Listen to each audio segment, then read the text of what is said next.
today's nice and cool.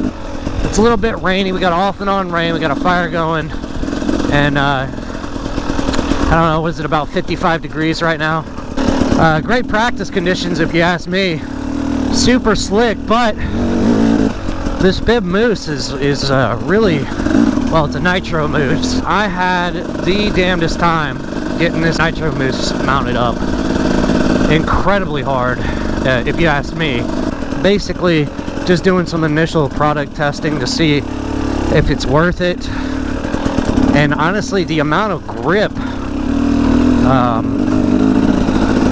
I'm getting in these conditions. I mean, this is, so I'll give you an example. I don't know if you can see that sun shining off of those leaves and everything right there.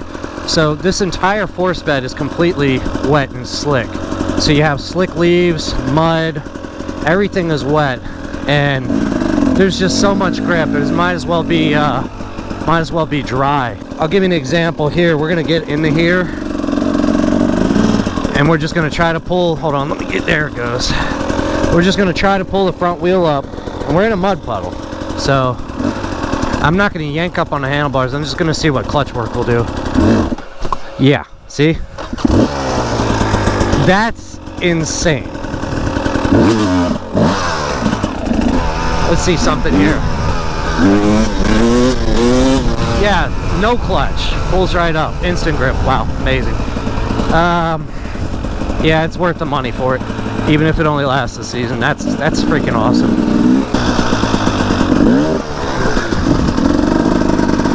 That's a big one.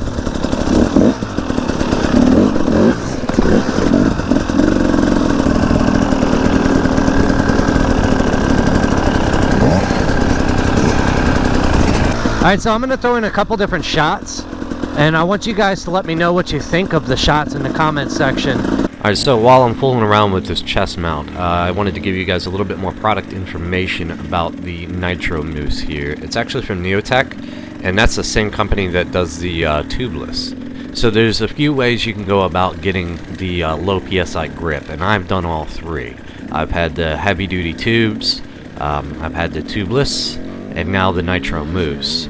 My thoughts on the heavy duty tube is, you know, you can get the pressures down low, but not quite low enough, I think, you know, for my liking, and you can still get a flat.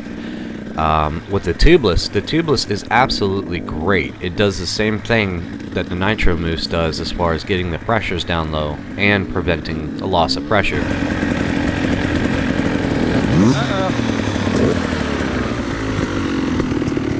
Woohoo!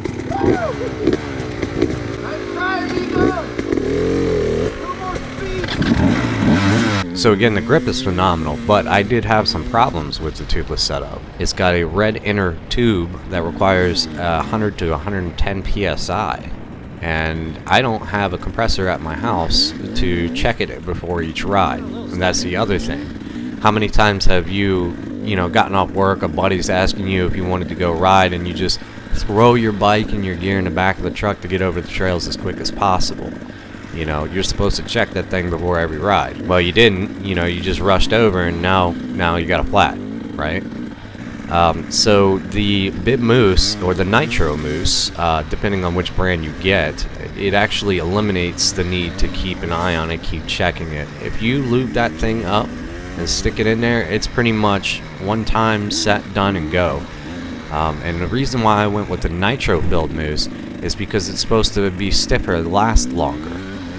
This thing has a top speed rating of 75, but I've known people to go 90 to 100 on it without, flying off the bike. I would not suggest it at all. I would definitely stick to the maximum speed rating of 75 miles an hour, but, if you happen to go over.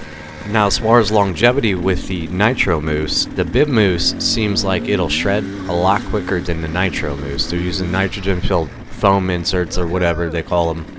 If you do a little bit of research, this thing is lasting 2 to 3 times longer than your standard normal mousse. And as the time goes by, the pressure will feel lower as it wears down. So it starts off at around feeling like 12 PSI, and it goes 12, 11, 10, 9, 8, 7, 6, and it keeps going. I'm seeing reports of people getting about 2 or 3 tire changes out of one. And that, honestly, to me, these things are about 160, 170 bucks, and that to me is worth it. 2 2 to 3 tires, no flats, insane grip, I'll spend 160 bucks a rim every 3 tire changes to get this thing going again. Absolutely. So I guess in the future I'll do a long-term review, and I guess let you guys know how long this thing actually lasted me, you know, and what the pressures feel like at the time I felt like it was time for another one. So I suppose that's the end of this video. Let me know what you thought in the comment section about the tubeless, about the bib mousse or the Nitro Mousse if you currently have one. Also, let me know what you thought about the chest mount. Anyways, I guess I'll catch y'all next week.